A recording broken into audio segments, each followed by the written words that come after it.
Assalamualaikum warahmatullahi wabarakatuh. Moulana qari Ahmad Ali ki MAKHADA ko bayan gi oina mayam ikogi MAKHADA ikogi ahan oiraba ahanubi amana ikogi pot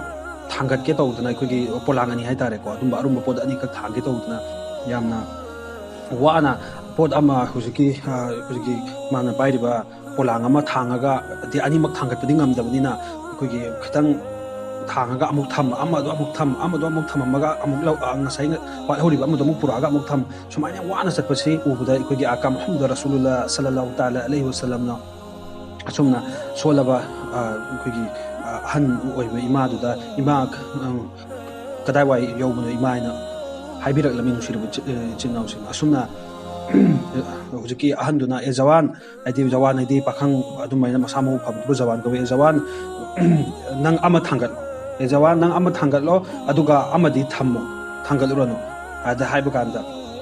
haidi handuna haina nang ama pubiro ai ama puki haijare ning shirba chinaw sunga aduda Allah Rasul sallallahu ta'ala alaihi wasallam na nga juki an oiraba hanubiduda imanang adum mangda chatlo ai adum imanang adum chatlo animak ai adum thangalage na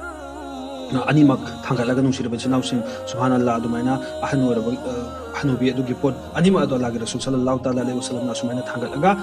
lakminara min nungshirba chinaw sing lakna tungdagi ngasagi ahan oiraba hanubiduna dua sulami e jawan nangse nangi mathakta Allah gi haidi mapugi barkat adu lako isun upar wala aapko barkat de haidi nangi mathakta Allah gi rahmat lako isunu na haidi mapugi rahmat lako isunu na dua piram lami amadi asumna haiba kanda nang wara kan nang wara di ingon de potu pir oina bar haira minung shirba chinausi ada Allah gi Rasul sallallahu ta'ala alaihi wasallam na haira hana aduda na ima nang wara gadi nang buso aigi lengba da thangala puro na subhanallah nung shirba chinausi asumna Allah gi Rasul sallallahu ta'ala alaihi wasallam na haina pot ani edu thangaga chatmina na nungshirba chinaw singa sumaina ngasai gi mama adugi yum aduda mana imaina kauriba hana adugi yum aduda nungshirba chinaw singa hanwara imung aduda yausalagami amadi nungshirba chinaw sing hujiki hanwara nupi aduna hujiki Allah gi Rasul sallallahu ta'ala alaihi wasallam ko gi nabida lupa kya lauguda mo hanglak lami nungshirba chinaw mazduri aidi paisa lupa kya laudor mo hanga ami aduda Allah gi Rasul sallallahu ta'ala alaihi wasallam na aina nawade imaina kauraga imada gi busel lobro na Allah gi Rasul sallallahu ta'ala alaihi wasallam nungshirba chinaw singa sumna hairak labudagi adudi phare nungshirba chinaw singa sumaina adudi phare ai chat again nungshirba chinaw Allah gi Rasul sallallahu ta'ala alaihi wasallam sakki tawda adudi nang ngonda ai wasiyat ama haige wasiyat nungshirba chinaw si hanna hui pautak ampi bu ai ngonda pautak ampi ge nang paisa law yadrabani na maru iba adudi MAKHADA han duna habira lam nungshirba chinaw MAKHADA adumba Muhammad kauba nupa ama thole MAKHADA adumba Muhammad kauba nupa ama thole mahak ase matai manaw khatna hali mamaga mapaga machaga khatna hali haidi imung ka hele habi nungshirba chinaw sing adagi mase ngau su ngau de adagi mase angau bra natraga mase kogi diwana ra natraga majnun natraga kogi adumba mase kogi jadugar ra haina nungshirba chinaw sing mase adumba oini aduna magi mawase suklang loro no mase ima aise yamna ahan punsi haidi aigi chahi ja adugi matik yamlaba ahanni aduna aigi tajurba aigi experience matungina ina hajari sini ai Muhammad ko bunu pado adugi matungdi ilunu ko na hairak lamin nungshirba chinaw sing adugo ikoi ordi nungshirba chinaw sing bayan du da Maulana qari Ahmad Ali na su haidi ikoi ordi polang adu piro ai ada thamuraga nanga sai haide nungshirba chinaw sing adugo Allah Rasul sallallahu ta'ala alaihi wasallam subhanallah Qurban jaw kogi Muhammad Rasul sallallahu ta'ala alaihi wasallam adumba rahmatul lil alamin hayri si maram yamna lay nusirba chinaw singa sunna Allah Rasul sallallahu ta'ala alaihi wasallam na adumba hanubi aduda mamita mapi du tarak lam yamadi hoi ma ai nang haibu muktaw gi hai kiramin nusirba chinaw singa sumaina hairabada mana adudi ma isat lagi lakpada adudi ahna aduna ngai kho nang chat pa yaroi phare nangna chatkhibdo ai saudi adu nangna karigino nangna namita na pitari bado aina hairaga nusirba chinaw singa amuk ahnorba experience o leiraba adumba hanubiduna mana kappa mawong adu ubada Allah Rasul sallallahu alaihi wasallam hanga aminu shirba adu Allah Rasul sallallahu ta'ala alaihi wasallam na kamna jes Muhammad nangna adumba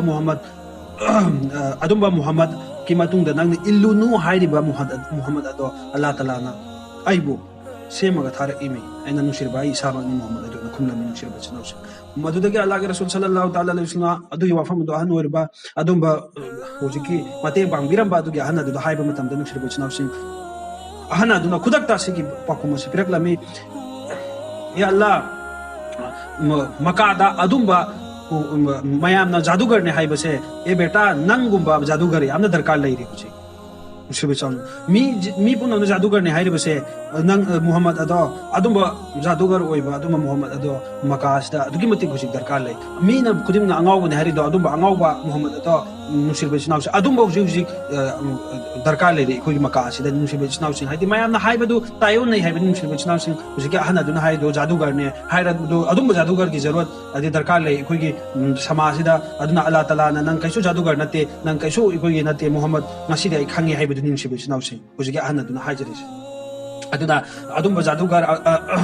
kaimta nate adigi adumba na jumi na mina haibi re boy fam sutok thok te na huji ke ana duna mami thema pida ra nusi bisna sallallahu alaihi wasallam sallallahu ta'ala alaihi wasallam nusi mandana adugi wa fam adu haibi raklami nusi re bisna china usi mayan haina re dula le haiduna asumna hairaba matamda nahakti mina hainarba mayam jadugar su amto ai fam thokte nangdi matam sigi Allah taala na nabi oina semba tharaklaba nabi amani na ahana duna hairaklam chirba snausi wafam adu hairaba matungda Allah ge rasul sallallahu ta'ala alaihi wasallam na adudi ma si wahai jahai wa da mama adi ahana duna kari haini hada adudi ashhadu an la ilaha illa Allah muhammadur rasulullah haina nushirba snausi asuna Allah kalima asi sallallahu min nushirba snausi amadi ahana duna sigi wafam ase aroi da hairak lamin nushirba snausi e beta e chanupa dunia da lairiba mama khudin makki ehsana ma dunia da lairiba mama khudin makki ehsana idi adumba singma ngamroi da ba lamman ama masa sing da loina lai nushirba snausi chumsu chomi lai su lai adubu nahakti aigi mathakta isama oina nahakti nangi ehsana madi nama ingon da laire hairak lamin nushirba snausi asumna haibadi adugi matiga adumba magun laiba wahai se haibirak lami amadi nahangna akhirat kidam nahangna dunya kidam maksasu ai min panghal lame amadi akhirat kidam makta su nahangna aigi amamba lambi ado hangdo pirame nushirba snausi hairaga adumba anna do kalima solawi nushirba snausi mi khudimna de hai ko Allah rasul sallallahu ta'ala alaihi wasallam asumna Islam sandurakpada asumana yamna ikogi